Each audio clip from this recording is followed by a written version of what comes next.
মাথায় বেশ কয়েকটা জিনিস ঘুরছিল স্যার যখন বলছিলেন যে আমরা আসলে এই মুহূর্তে জনসংখ্যায় বিশ্বে অষ্টম 35th ইকোনমি, আমাদের প্রায় 20 মিলিয়ন ডায়াসপোরা, এবং সবচেয়ে বড় কথা হচ্ছে চোখে চোখ রেখে ফাইট করার মতো আমাদের একটা ইয়াং জেনারেশন আছে যারা তাদেরকে অলরেডি প্রুভ করেছে।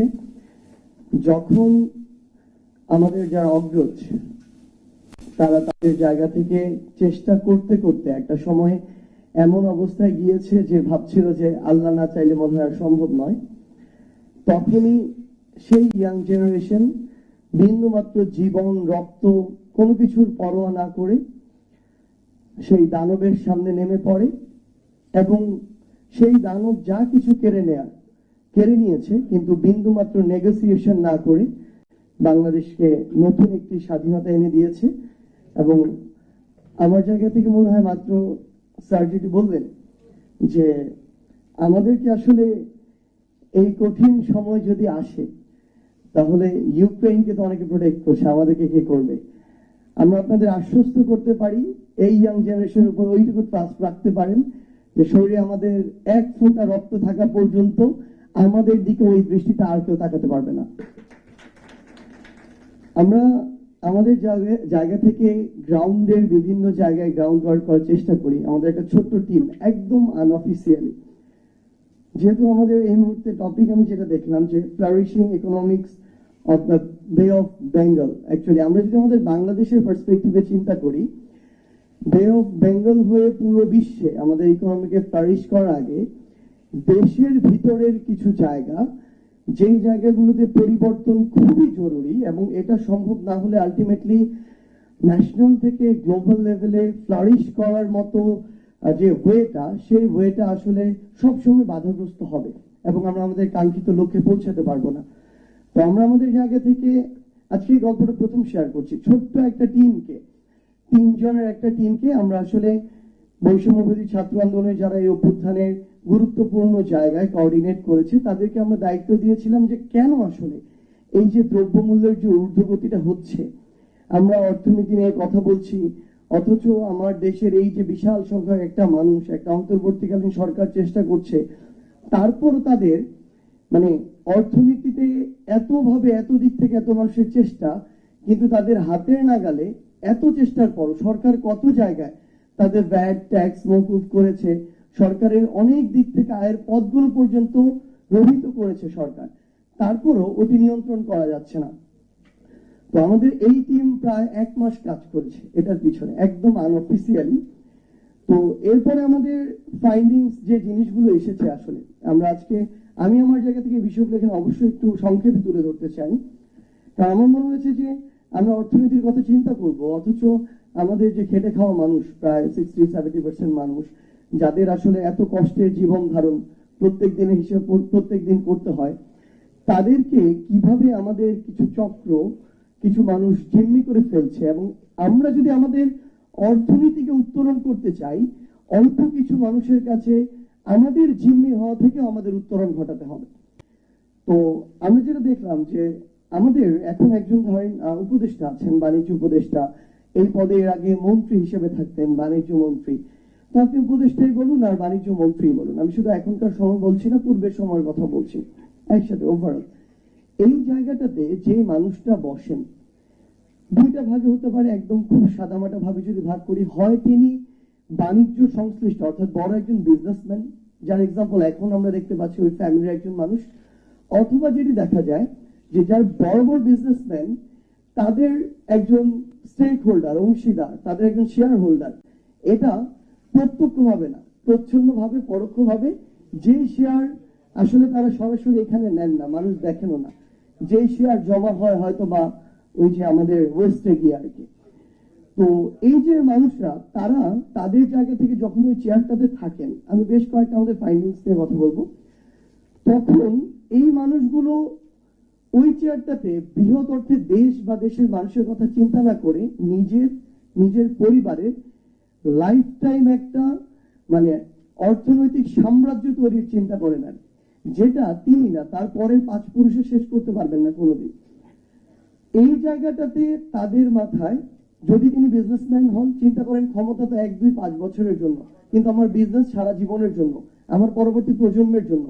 তিনি তার পলিসিগুলাই ওইভাবে করেন, কিংবা যে সীমাবদ্ধতাগুলো ততটুকুই তিনি সেখান থেকে সামগ্রিকভাবে উত্তরণ ঘটানোর চেষ্টা করেন, যতটুকু তার কিংবা তার অংশীদারদের বিজনেসে ক্ষতি করবে না।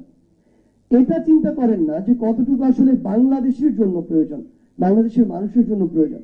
সো এই জায়গায় তাদের কাছে দেশ এবং দেশের মানুষের আগে ব্যক্তি স্বার্থটা প্রাধান্য পায়। এখনো আমরা মন্ত্রণালয়ের সংশ্লিষ্ট, সেটা মন্ত্রিপরিষদ হোক, আমলাতন্ত্র হোক, ওই মানুষগুলো সেভাবে এই ক্ষেত্রে আগ্রহ দেখতে পাচ্ছে স্টিল অ্যাট দিস মোমেন্ট। এরপরে যে জিনিসটা হয়, এখানে মন্ত্রণালয়ের সংশ্লিষ্ট যারা আমলাতন্ত্রের বিভিন্ন পদে যে মানুষগুলো রয়েছে, আমলারা, সেটা স্থানীয় প্রশাসনে ইউএনও ছিলেন, তারা এক সময় ডিসি ছিলেন, এখন আমলাতন্ত্রের বিভিন্ন জায়গায় আছেন। তারা তাদের জায়গায় বিভিন্ন প্রোগ্রাম, এটা ব্যক্তিগত হতে পারে, পারিবারিক হতে পারে, প্রাতিষ্ঠানিক হতে পারে, এই প্রোগ্রামের জন্য কিছু বড় বড় বিজনেসম্যানের কাছে যান, কমিউনিটির কাছে যান, গিয়ে স্পন্সর নেন, যা প্রয়োজন তার চেয়ে অনেক বেশি নেন, কিছু নিজের পকেটে ঢোকান। এইভাবে স্পন্সর নিয়ে তারা ওই প্রতিষ্ঠানগুলোর কাছে এক প্রকার জিম্মি হয়ে যান। এরপরে এই মানুষগুলোকে ব্যবহার করে ওই প্রতিষ্ঠানগুলো তাদের জায়গা থেকে মানে যত রকমের অসৎ সুযোগ সুবিধা নেওয়া যায় সেটা নেয়, ফলে এই কন্ট্রোলটা তারা প্রশাসনিক ভাবে করতে পারেন না। এবং আমরা যে জিনিসটা দেখি, এটা সংক্রান্ত কিছু ল করা হয়েছে, এবং এই যে ভোক্তা অধিদপ্তর নামে একটা অধিদপ্তর আছে, খুবই অবাক করা বিষয়, এই ভোক্তা অধিদপ্তর মাত্র সর্বোচ্চ 50,000 টাকা জরিমানা করতে পারে, অথচ শত শত কোটি টাকা এদিক ওদিক লুটপাটের বিভিন্ন এক্সাম্পল এরকম কিছু কিছু কোম্পানি করছে। এবং আরেকটা মজার বিষয়, আমরা এতদিন মনে করতাম ভোক্তা অধিদপ্তর মানে বিশাল বড় কিছু একটা, আমাদের এই টিম আমাদের ফাইন্যান্স দিচ্ছে, এই ভোক্তা অধিদপ্তরের ডিজি থেকে শুরু করে পিয়ন পর্যন্ত পুরো বাংলাদেশে মাত্র 92 জন লোক। তাহলে এই ভোক্তা অধিদপ্তর কিভাবে আপনাকে এরকম একটা স্ট্রং সিস্টেম দিবে যেটা দিয়ে আপনি ভোক্তার অধিকার নিশ্চিত করবেন? সম্ভব না। যখন তারা তাদের জায়গা থেকে লোকবলের ডিমান্ড দিচ্ছে, বিভিন্ন কারণে বিভিন্ন মানুষের প্রভাবে সেগুলো আবার সেই জায়গা থেকে অ্যাপ্রুভ করা হচ্ছে না। আমরা এই জায়গায় আরেকটা জিনিস দেখতে পাচ্ছি যে এই বিভিন্ন অধিদপ্তর বা প্রশাসনিক কিছু তো ভালো মানুষজন আছেন, তারা যখন ফিল্ড অবজারভেশনে যায়, বিভিন্ন কাজে যায়, কোন একটা জরিমানা এমন উদাহরণ ছিল গত বছরেই, জরিমানা করে অফিসে যাওয়ার আগে তাকে ওএসডি করা হয়েছে।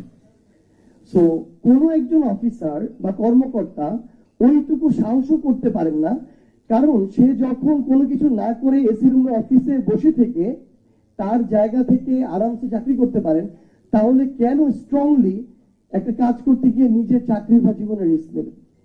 সো এই জায়গা থেকে তখন এই আলটিমেটলি যে অ্যাপ্লিকেশন গুলো, এই অ্যাপ্লিকেশন হয় না। এবং ফাইনালি একদম বিজনেস কমিউনিটি আপনার ওই সমুদ্র বন্দর থেকে শুরু করে সব জায়গাটাকে ধীরে ধীরে জিম্মি করে ফেলে। মাদার ভেসেল থেকে লাইট ভেসেল আপনার পণ্য আসবে কিনা এটা 1-2টা সিন্ডিকেট নিয়ন্ত্রণ করে। দেশে আপনার যথেষ্ট উৎপাদন আছে, কিন্তু সাপ্লাই চেইনে যাবে কিনা এটা কয়েকটা কোম্পানি নিয়ন্ত্রণ করছে। সো আলটিমেটলি ওভারঅল যে কথাটা আমার জায়গা থেকে বলতে চাচ্ছিলাম, যে আমি আমার ইকোনমিক এক্সপানশন করব ন্যাশনাল থেকে গ্লোবাল পর্যায়ে, বাট ন্যাশনাল পর্যায়ের এই যে শকুনগুলো আছে, এই শকুনের চোখ এখন ধীরে ধীরে উপরে ফেলতে হবে। আমরা যদি এই জায়গাটাতে স্ট্রংলি ভূমিকা পালন করি, দেন আমাদের গ্লোবাল নেভিগেশন আমাদের মানে শুরু করার পথটা আমার মনে হয় সহজ হবে। এবার যে কথাটা আসছিল, আসলে আমরা যদি একটু গ্লোবালের দিকেই যাই, ভারতের আসলে কেন বাংলাদেশকে প্রয়োজন, স্যার মাত্র যেটি বললেন, এই ন্যারেটিভটা না এখন আমাদের জেনারেট করতে হবে।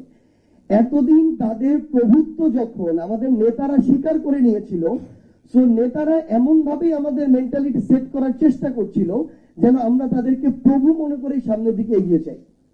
কিন্তু সবচেয়ে গুরুত্বপূর্ণ হচ্ছে, আজকে যদি ভারতের কোন একজন এমপি মন্ত্রী তার জায়গা থেকে বলতে পারে যে তারা সেই জায়গায় আমাদেরকে স্বাস্থ্য সেবা নেয়ার পথটা বন্ধ করে দিবে, তাদেরও এটা চিন্তা করতে হবে যে 100 কোটি টাকা তার যে জাতীয় যে অর্থনীতিতে আমার বাংলাদেশের মানুষ শুধু স্বাস্থ্য ক্ষেত্রের মাধ্যমে যে অবদান রাখতো, ইম্প্যাক্ট ফেলতো, সেটাও তার বন্ধ হবে।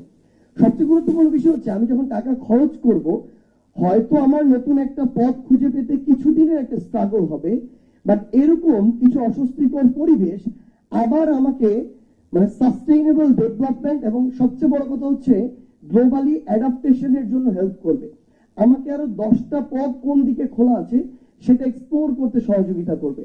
সো আমরা আমাদের জায়গা থেকে মনে করি যে আমরা কারোর উপর ডিপেন্ডেন্ট না, আমরা মিউচুয়ালি ডিপেন্ডেন্ট। কেউ যদি তার জায়গায় এটা মনে করে এবং এই মানসিকতা খাটাতে চায়, আমরা জাস্ট তাদেরকে স্পষ্ট করে একটা কথা বলতে পারি, আপনাদের অ্যাপ্রোচ আমাদের প্রতি যা হবে, আমাদের অ্যাপ্রোচ আপনাদের প্রতি তাই হবে। এই জেনারেশন অন্তত এইটুকু আমরা আমাদের জায়গা থেকে বিশ্বাস করি যে এতদিন আমাদের চিন্তা ভাবনাটা হয় একদিকে ভারত কেন্দ্রিক ছিল, আরেকদিকে চায়না কেন্দ্রিক। কিছু হয়তো আমাদের গার্মেন্টস এর যে ডিপেন্ডেন্সি এটা আমাদের ইউরোপ বা ওয়েস্ট কেন্দ্রিক ছিল, কিন্তু এখন মনে হয় আমাদের এই সময়টা চলে এসেছে যে আমরা যখন আমার এই বে অফ বেঙ্গল দিয়ে আমার একটা জাহাজ আমার দুই চোখ যখন সামনের দিকে দেখবে, আমরা অবভিয়াসলি একদিকে মালাক্কা হয়ে আমি আমার কোরিয়াকে দেখবো, চায়নাকে দেখবো, রাশিয়াকে দেখবো, জাপানকে দেখবো, আমি পুরো প্যাসিফিক দেখবো। আবার আরেকদিকে আমি যখন বের হব আমি পুরো আরব সাগরকে দেখবো, লোহিত সাগরকে দেখবো, আমি সেই জায়গায় ভূমধ্য সাগর দিয়ে পুরো ইউরোপকে দেখবো, আমি জিব্রাল্টার অতিক্রম করে পানামার দুই পাশে দুই আমেরিকাকে দেখবো। আমাদের দৃষ্টি আর কয়েকটা বা 2-3টা দেশের মধ্যে সীমাবদ্ধ থাকবে না।